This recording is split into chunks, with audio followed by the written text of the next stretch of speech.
Bom dia a todos, bom dia a todas, bom dia para você que nos assiste pela Pop TV em Sobradinho e Porto Alegre. Sejam todos muito bem-vindos e bem-vindas a mais um ICL Mercado Investimentos. Hoje, quarta-feira, com cara de quinta-feira, mas ainda assim quarta-feira. E a gente vai tratar aí de assuntos bem importantes. Então, a gente vai atualizar quem? A tarifa fatal, porque teve novas retaliações, aí, novas respostas, novas farpas sendo trocadas. Então a gente vai falar sobre isso, mas também vamos falar do IGPDI não, gente, eu tô com o IGPDI na cabeça faz uns 3 dias. O IGP-10, que está para o IPCA 15, como está aí, né, para um IPCA 15 da FGV, é uma prévia da inflação da FGV, então a gente vai entender o que já está começando a pressionar, o que está aliviando o bolso do consumidor, do produtor, nesse comecinho de mês de abril, até para tentar entender o que pode pressionar mais a inflação e os preços nesse mês agora, né, já que é uma prévia dos primeiros 10 dias, pelo menos, aí de abril. E vamos finalmente falar do Armínio Fraga, porque eu estou também postergando isso, porque acaba meu tempo aqui, eu nunca consigo chegar nesse homem. Então hoje a gente vai falar do Armínio Fraga sem falta. Mas antes de tudo isso, eu já vou passar para a nossa agenda, porque a nossa agenda tem aí pontos importantes hoje, vários dirigentes do Banco Central dos Estados Unidos falando e várias aí divulgações de inflação ao consumidor em alguns países. Então vamos lá. A gente teve o CPI e núcleo, né? Então índice de preços ao consumidor e o núcleo desse índice de preços divulgado no Reino Unido às 3 da manhã. Às 6 horas saiu o mesmo dado da zona do euro e aí a partir das 9h30 a gente começa a ter alguns dados dos Estados Unidos. Então vendas no varejo de março, produção industrial por lá também em relação ao mês de março, às 10h15 e às 10h45 o Canadá divulgou a sua decisão de política monetária. Às 11 horas agorinha sai o índice de confiança das construtoras de abril. Então aqui, né, dados mais aí em segundo plano, tirando a produção industrial e as vendas no varejo. E aqui, né, pensando em Europa, os índices de inflação são muito importantes, mas os demais aqui acabam ficando no segundo plano, principalmente a confiança das construtoras. Mas vamos continuar, porque a gente ainda tem um pouquinho de agenda para falar para vocês. Tem estoque de petróleo saindo daqui a pouquinho, estoque semanal aqui no caso, até a semana passada, até o 11 de abril aqui. E 12h45, aí vocês vão ver que a partir de agora a agenda está tomada por quem de novo? Nada novo sobre a agenda, né? Então, dirigentes e diretores, presidentes aí do Banco Central dos Estados Unidos se pronunciando em alguns eventos. Então, quem que fala hoje? Michael Barr vai discursar em um evento promovido pelo Fed de Nova York. A gente tem também a Beth Hammack participando de um fórum semanal. No meio disso tudo sai aquele fluxo cambial semanal, mas aqui um dado que também normalmente não ganha tanta relevância. E a gente ainda tem outros dirigentes aí falando ao longo do dia, no restante do nosso dia. Então vamos passar aí para a gente ver quem mais fala. Além do Jerome Powell, que eu já chego lá, tem o Jeff Smith também falando, o presidente do Fed de Dallas aqui falando em um evento.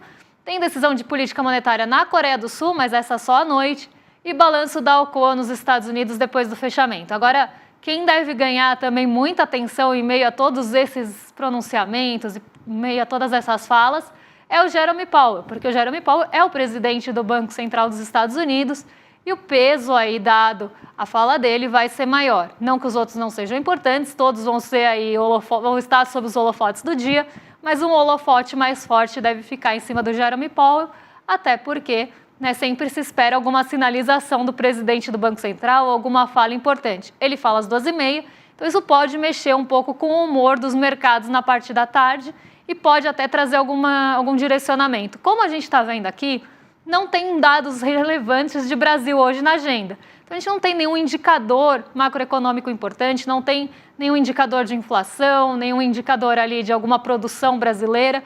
Então a gente fica meio sem condutor, assim, um barco meio à deriva do que vai acontecer durante o dia nos mercados e do exterior também. O que pode puxar o nosso barquinho aí para ele não ficar tão à deriva? Os dados chineses, que a gente vai falar daqui a pouquinho se der tempo, e os próprios discursos de dirigentes e presidentes do Banco Central dos Estados Unidos e Trump, caso ele fale alguma coisa aí nova durante o dia. falando em Trump, falando em coisas novas sendo ditas durante o dia, eu já vou aproveitar para dar bom dia para o Diego, que está lá na nossa redação, para ele também contar aqui para a gente. Diego, bom dia, para você contar aí para a gente como é que foi, né, esse movimento do mercado. Parece que teve um marasmo, o mercado ficou meio xoxo ontem, então conta para a gente, Diego, bom dia primeiro, né, como você está, e conta para a gente aí como é que foi esse movimento. Bom dia, Débora. Bom dia para toda a nossa audiência. Já vou dar aqui alguns bons dias específicos. Bom dia para a nossa telespectadora fiel, MH Schweitzer. Bom dia para Maristela Carvalho, de Nova Friburgo, Rio de Janeiro. Bom dia para o Léo Gitschel, de São Paulo. Bom dia para o Jackson Júnior. Enfim, gente, bom dia para todo mundo. Certo, vamos lá. A respeito da Bolsa. O Ibovespa tirou um cochilo nessa terça-feira. Fechou com uma queda leve de 0,16% nos 129.245 pontos. Basicamente banho-maria. Nada de muito empolgante, sabe? Pouca oscilação e todo mundo claramente esperando alguma coisa acontecer para se mexer de verdade. O índice variou menos de 1.000 pontos o dia todo. Num famoso esperar para ver. E esperar o quê? Bom, aí já é outro capítulo da nossa novela, né? Enquanto isso, o dólar deu uma esticada, subiu 0,66% e bateu a casa dos R$ 5,89. Lá em Nova York, os principais índices também não estavam no melhor dos humores. O Dow Jones caiu 0,38%, o S&P deu uma escorregada de 0,17% e o Nasdaq quase ficou de pé, mas ainda assim caiu 0,05%. No fim das contas, foi aquele dia que ninguém vai lembrar daqui a uma semana. Mas, Débora, que episódio é esse que o mercado está esperando? Além disso, aproveita aqui para colocar uma dúvida da nossa telespectadora fiel. O consumo americano vai ter um aumento, prevendo o aumento dos impostos? Débora? Vamos lá, essa pergunta é muito boa e tem muito a ver com tudo que eu vou falar agora sobre a nova atualização aí da nossa novela Tarifa Fatal. Porque a gente teve novos desdobramentos, a gente teve um dia de trégua. O mercado aproveitou esse dia de trégua, ficou cheio de otimismo, achou que ia ter alguma resolução, que a negociação já poderia estar chegando mais próxima de acontecer, então a China e os Estados Unidos poderiam sentar para conversar. Então a gente teve um dia de trégua essa semana, mas o dia de trégua não durou nada, então durou muito pouco a felicidade aí dos investidores, porque no dia seguinte a gente já voltou a ter, como eu falei, farpas sendo trocadas, ataques de um lado, retaliações do outro, aquele morde-a-sopra sem fim, né? Trump anda nesse morde-a-sopra o tempo todo, então ele, por um lado, fala, quero sentar para negociar. Por outro lado, ele ataca a China. Então ele começa ali atacando a China e fala, quero sentar para negociar apesar disso. Então, fica uma coisa desconexa, uma coisa que não parece não ter mesmo uma resolução próxima e isso acaba gerando mais incerteza. E esse sentimento foi o sentimento que pairou ontem nos mercados. Então, as bolsas elas não tomaram ali nenhuma decisão, elas ficaram muito andando de lado. Aqui no Brasil também, poucos condutores. E essa espera pelos desdobramentos dos novos capítulos da novela envolvendo o tarifaço aí. Então tá todo mundo receoso de tomar decisão de novo. Então parecia que teve um flash de otimismo e esse flash de otimismo já caiu por terra, já começa a ter de novo a incerteza, a tensão aumentando, então a corda parece que está voltando a esticar. E eu trouxe para vocês uma atualização da nossa linha do tempo, falando justamente o que aconteceu nesses últimos dias. E eu aproveito para explicar aí a dúvida da nossa audiência. Então vamos lá, vamos para a nossa escalada tarifária aqui, porque no dia 11 de abril, né, a gente tem aquele anúncio, que até trouxe um pouco de alívio, inclusive, do Serviço Alfandegário dos Estados Unidos, falando que smartphones, laptops, chips de memória, outros produtos de tecnologia iam ser excluídos das tarifas globais. E aí a gente está falando de 20%, 30%, né, do comércio China e Estados Unidos. Então, parte disso já estaria fora do tarifaço. Algo bastante conveniente para os Estados Unidos, diga-se de passagem, não tarifar isso. Porque se você não tarifa smartphone, chip de memória, né, e outros produtos de tecnologia, você está tirando, por exemplo, os iPhones e componentes que são feitos na China, outros componentes eletrônicos, SSDs, por exemplo, que são normalmente importados aí de países asiáticos, você tem, né, o alívio aí. Então o mercado começou até a pensar que poderia vir uma trégua, que poderia vir uma pausa, algo dessa natureza, mas não foi o que aconteceu. O que a gente teve também no dia 11? A secretária de comunicação da Casa Branca afirmando que o Trump continua aberto e otimista em relação ao acordo com a China, embora não tenha nada concreto em relação a isso. Então, a Casa Branca fica ali tentando comunicar, não, tem sim, né, uma possibilidade de conversa, mas não tem nada concreto que realmente sustente essa ideia por enquanto.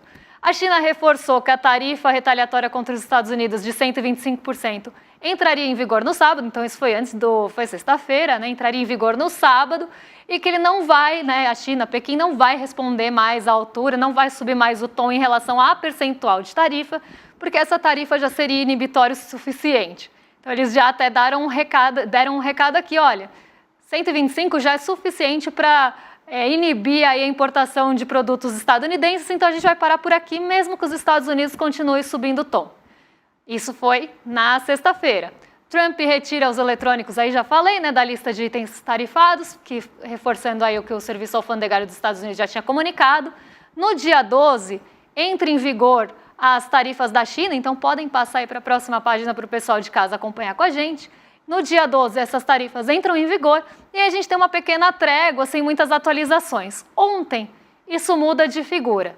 Tá? Então, a gente tem a China anunciando retaliações, suspendendo a compra de aeronaves da Boeing e peças de empresas dos Estados Unidos em resposta às tarifas dos Estados Unidos de 145 sobre produtos chineses. Então, embora eles não tenham aumentado as tarifas, começou ali a ter uma suspensão de algumas negociações com os Estados Unidos, principalmente envolvendo as aeronaves da Boeing, peças até de aeronaves também, e outros contratos que podem ser rompidos. Isso deixou ali Donald Trump muito bravo e ele respondeu, né, inclusive ali com ataques à China. Então eles atacaram publicamente a China, o Trump foi ali a público acusar Pequim de quebrar acordos e prejudicar agricultores, disse que as tarifas, voltou a defender as tarifas, voltou a defender esse protecionismo, disse que as tarifas podem, inclusive, substituir os impostos internos. Então, ele voltou com esse discurso mais rígido em relação às tarifas e aí azedou o humor do mercado. O mercado que estava naquele sentimento de alívio, de que poderia ter trégua, viu o Trump atacando de novo a China respondendo com ali sanções, nem sanções, mas suspensões de acordo com algumas empresas estadunidenses. Isso mostrou que pode ser que essa novela não esteja perto do final. A escalada da guerra comercial, com o aumento das tensões, impacto e potencial na aviação e tecnologia, então essas medidas da China podem impactar bastante o setor de tecnologia e de aviação. Inclusive, ontem a gente teve um fôlego aqui no Brasil vindo justamente disso, né, vindo de, por exemplo, Embraer, porque tem, né, uma possível rompimento ou uma suspensão ali de negócios com a Boeing, poderia deixar um terreno aí para outras empresas de aviação fora dos Estados Unidos. Então teve, inclusive, esse movimento por aqui. Sinal de negociação, Casa Branca afirma mais uma vez que 75 países querem acordos tarifários, aí a porta-voz disse que agora é vez de Pequim de dar o próximo passo. Então eles jogaram a bola no colo da China ali. Falaram, tem 75 países procurando a gente para negociar, e a gente está aberto para negociar com a China e jogou a bola na China. Só que jogou a bola para a China ao mesmo tempo que o Trump está atacando a China. Por isso que eu falei que é um morde-a-sopra, né? Por um lado ele fala, quero conversar, se vocês quiserem conversar comigo, mas não para de atacar a China em vários aspectos. E aí a gente vê a China respondendo à altura, né? Respondendo que tem ali, né, vai suspender esses negócios e pode inclusive prejudicar e pode sobrar para o agronegócio dos Estados Unidos, que já não está exportando tanto, já começa a ter esse efeito nas exportações dos Estados Unidos. Pode haver sim uma substituição da exportação dos Estados Unidos ou do fornecimento ali dos produtos de agronegócio dos Estados Unidos por outros países, inclusive o Brasil. Então, por exemplo, a soja que é produzida lá nos Estados Unidos pode ser substituída por uma soja produzida aqui no Brasil. A gente não produz soja para o mercado interno, nem a gente, nem os Estados Unidos. Então, pode sim ter uma substituição disso caso os chineses, por exemplo, não queiram comprar do agro dos Estados Unidos. Então, parece que a gente tem ali uma briga na aviação, isso já está prejudicando outros setores. Porque, como a gente viu ali na linha do tempo, o Trump ele mostrou ali, né, que pode ter um rompimento, né, de acordos comerciais, na verdade acusou a China disso, de estar rompendo acordos comerciais, inclusive com o agronegócio. Então a gente já começa a ver isso respingar em outros setores que inicialmente não estavam ali no radar. Sempre estiveram. Indiretamente eles sempre estiveram. Mas agora eles começam a ganhar também um protagonismo nessa luta, né, nessa guerra comercial e nessa tensão. Então aqui a gente vê isso acontecendo e parece, né, que vai chegar a conta, inclusive, para o agro dos Estados Unidos, que já estava bastante indisposto com Donald Trump, já estava bastante descontente com Donald Trump, porque primeiro os insumos para o agro vão ficar mais caros com as tarifas de importação e os outros países não vão querer comprar do agro dos Estados Unidos, que não produz também, assim como o Brasil, para a sua demanda interna, produz para exportação. E se os outros países não querem comprar de você, você vai exportar para quem? Então, aí começa também a ter essa indisposição dos setores lá dentro dos Estados Unidos.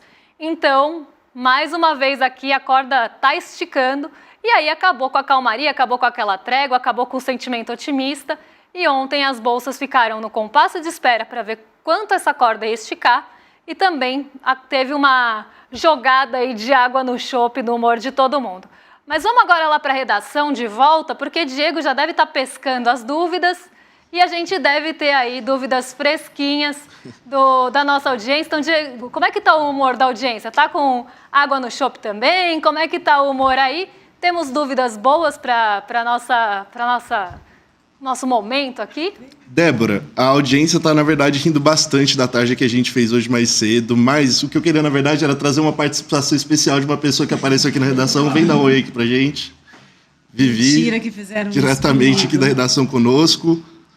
Para quem acompanha bastante o N1, quer mandar algum recado? Quero, continue acompanhando o N1 junto com a gente, e o Mercado de Investimentos também. A gente dá uma paradinha no feriado, porque a gente vai comer ovo de Páscoa, mas a gente volta na semana que vem. Não nos abandonem, tá? É isso, Vivi, muito obrigado. Mas então, Débora, a única dúvida que tinha aparecido hoje mais cedo acabou sendo esclarecida, né? Era a dúvida do Vladimir Naziel a respeito de como que essa retaliação à Boeing pode beneficiar ou não a Embraer. Mas, de qualquer forma, queria já puxar aqui o gancho para o nosso próximo assunto, que é sobre o Armínio Fraga, né? O Armínio Fraga, um economista brasileiro, ex-presidente do Banco Central, esteve na Conference Brasil, se eu não me engano, em Boston, e fez uma fala bastante polêmica, né, Débora? Você pode contar um pouco mais para a gente? Olha, Armínio Fraga, né, como eu estou falando há alguns dias, falou muito mal, né? Falou sobre salário mínimo, é um tema muito sensível e um tema que a gente precisa discutir com muita seriedade, não com dessa forma rasa que está sendo discutida e que foi colocada pelo Armínio Fraga. Então, Armínio Fraga teve um pronunciamento muito ruim, mas isso mostra como pensa, inclusive, Armínio Fraga, que passou pelo Banco Central e hoje tem uma asset, né, uma gestora de investimentos aí bastante conhecida, que eu não vou falar o nome para não fazer propaganda. Eu deveria falar o nome para a gente não colocar nosso dinheiro nessa asset, né? Mas vamos lá, a proposta do Armínio Fraga é de congelar o salário. Olha a receita, ele falou que essa seria a receita, gente, para resolver os problemas do Brasil. Qual que é a receita do Armínio Fraga para resolver o problema do Brasil? Congelar o salário mínimo por 6 anos. E aí ele foi duramente criticado por vários economistas, porque essa proposta, né, ela tem aquela carinha de anos 90, né? Essa proposta ela tem aquele ar de neoliberalismo dos anos 90, de tentar ali mexer com políticas de salário mínimo. E a gente sabe que nesses momentos, né, a corda sempre estoura para o lado mais fraco. A corda sempre estoura para o lado do trabalhador. E Armínio Fraga está propondo justamente isso e está culpando o salário mínimo e os gastos, né? É aquela fórmula pronta também. Ele fala que é uma grande receita, mas para mim ele está requentando uma receita que já existe, porque ele fala de congelar salário mínimo, aí ele fala que o gasto, né, a gastança desenfreada, a trajetória da dívida pública que estão sustentando uma taxa de juros tão alta, então para a gente baixar a taxa de juros a gente tem que diminuir esses gastos, tem que congelar o salário mínimo, sempre no seu lombo, sempre no lombo do trabalhador. E a gente montou um gráfico aqui para a gente ver, um gráfico inclusive divulgado pela Bloomberg e pela Bloomberg Linha, que mostram como é que ficaram, depois das negociações de 2025, os salários mínimos aqui na América Latina, de vários países. E vocês vão ficar espantados de ver que o Brasil não está entre os primeiros lugares ali do ranking dos salários mínimos. Pelo contrário, a gente está lá no final da lista. Então, a gente já tem um salário mínimo, que não é assim um salário mínimo tão expressivo, tão grande. Claro que teve reajustes e reajustes reais, mas a gente precisa lembrar de alguns pontos aqui, né? A gente tem o reajuste sendo ali agora limitado pelo arcabouço fiscal, né? Então a gente não pode ter o crescimento com a média dos PIBs anteriores, como era feito anteriormente. A gente agora fica limitado ali a um crescimento real de 2,5%, enfim, a gente já tem uma limitação do crescimento real do salário mínimo, mas para o Armínio Fraga isso é pouco. Para o Armínio Fraga você tinha que congelar, não ter ganho real, não ter atualização do salário mínimo, deixar ele congelado perdendo poder de compra, que isso seria a solução do Brasil. E essa receita, né, a gente está aqui com o gráfico, olha aí, primeiro lugar Costa Rica, aqui está em dólares, tá? Então 725 dólares, 505 dólares no Uruguai, terceiro Chile com 504 dólares, a gente tem o Paraguai aqui com 359 em oitavo lugar, mas aqui o que vocês estão vendo é aumento nominal, tá? Não é o aumento descontado da inflação, não é o aumento real, é quanto aumentou nominalmente sem descontar a inflação o salário mínimo nesses países em 2025.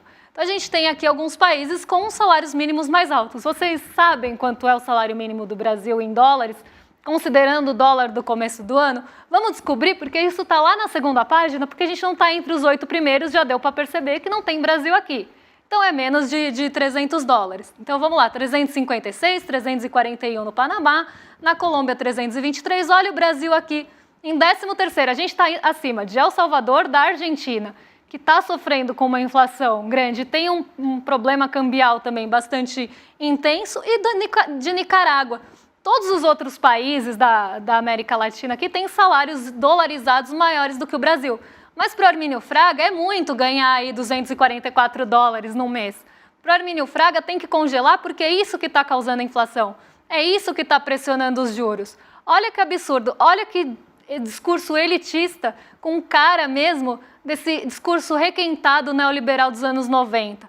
Nem é nada novo, é algo bastante retrógrado, inclusive, né? Até brinquei aí na Taja, a receita do Fraga é indigesta e tem saborzinho de retrocesso, porque ele está aí mexendo com o salário mínimo, que não só é base para muitos benefícios, né? Então a gente está falando de benefício previdenciário, a gente está falando de Bolsa Família, a gente está falando de abono salarial, a gente está falando aqui de BPC, todos eles são lastreados no salário mínimo. Então, o salário mínimo ele acaba sendo base para uma série de benefícios que, se você congela, você já está deixando esses benefícios também congelados. Mais que isso, o salário mínimo ele é ali uma medida de diminuição da desigualdade.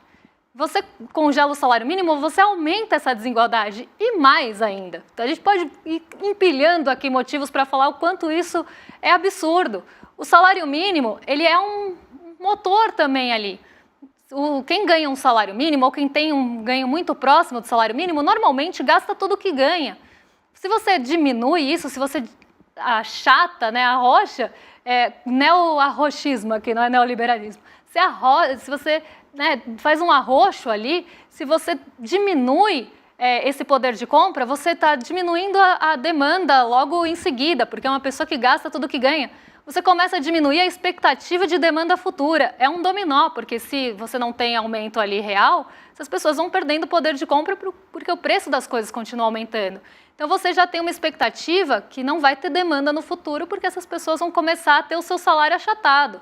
Se não tem expectativa de demanda no futuro, as pessoas investem menos. As pessoas vão também, os consumidores vão comprar menos e do lado ali da empresa, ela vai investir menos porque ela acha que vai ter menos demanda. Se ela acha que vai ter menos demanda, investindo menos, ela também pode demitir mais. Então, vira um efeito dominó horroroso. Então, a gente primeiro está falando de efeitos ali que podem acontecer na economia. Mas a gente pode pensar também em efeito que vai acontecer na vida das pessoas.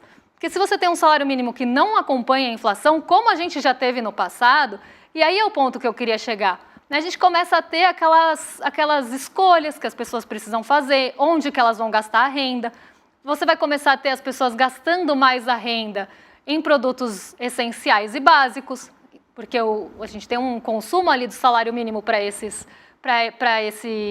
consumos. E aí, se você tem um salário, né, que é tomado boa parte por itens de cesta básica, por exemplo, o que sobra para a pessoa gastar em outras coisas?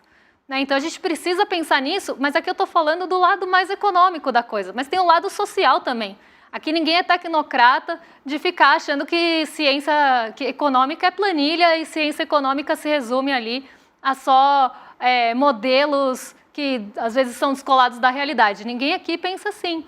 Então tem também o lado social, você está diminuindo, né, e aumentando a desigualdade, diminuindo o poder de compra de boa parte da população brasileira. Armínio Fraga, para ele, isso é normal. E Armínio Fraga não toca em assuntos ali relacionados a juros, porque Armínio Fraga tem uma asset, né? Então ele não vai criticar juros.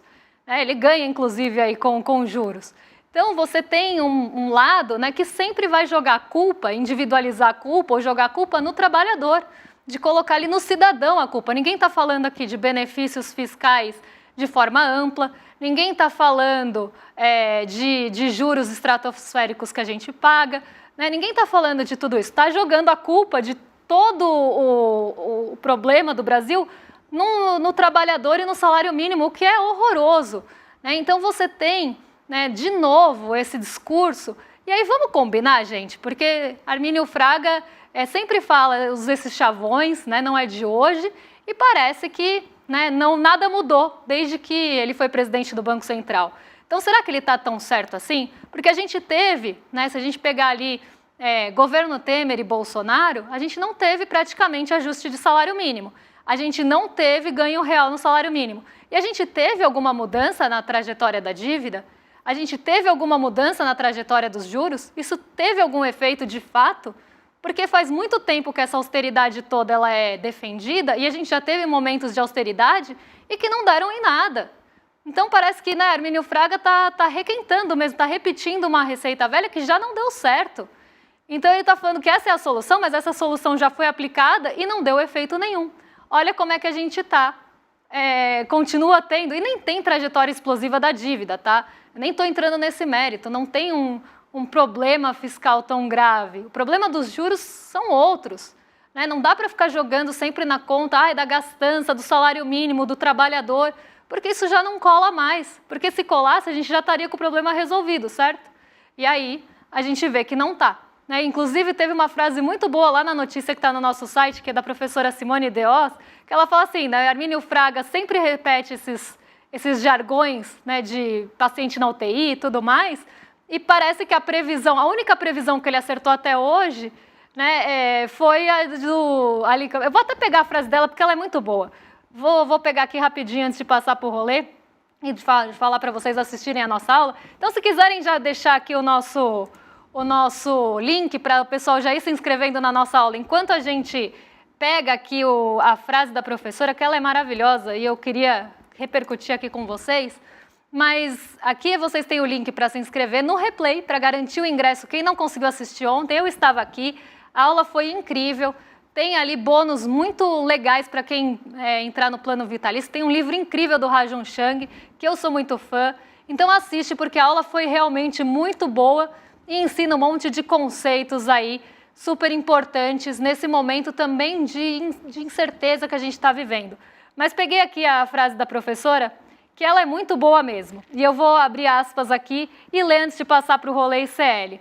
O Brasil não é um paciente de UTI em nenhum ponto de vista. Nossos gastos públicos não estão, como ele diz, totalmente descontrolados. Não há nenhum estudo ou evidência que permita concluir que o país terá qualquer tipo de problema em refinanciar a dívida.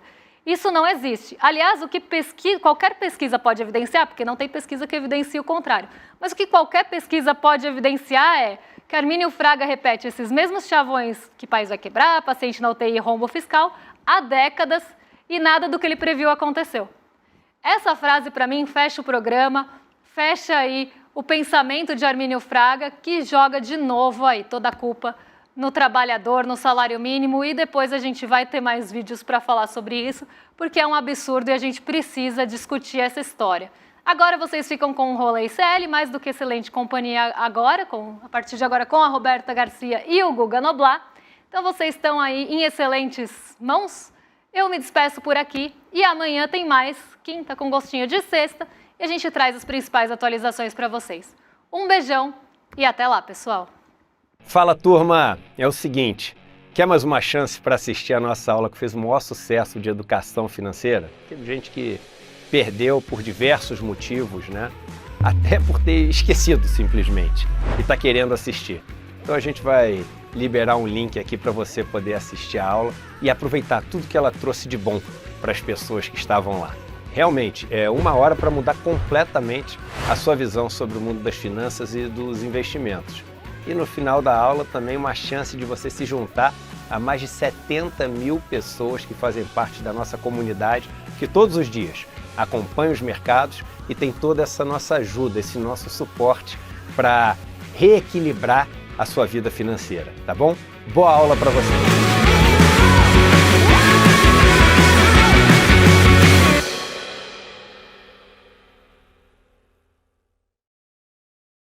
Você sabia que todos os nossos programas estão no Spotify? A notícia não pode parar e agora você pode acompanhar todos os nossos programas onde e quando quiser. Siga nossos canais no Spotify e tenha acesso ao Chico Pinheiro Entrevista, Desperta ICL, Rolê e muito mais. ICL no Spotify. Informação que te acompanha.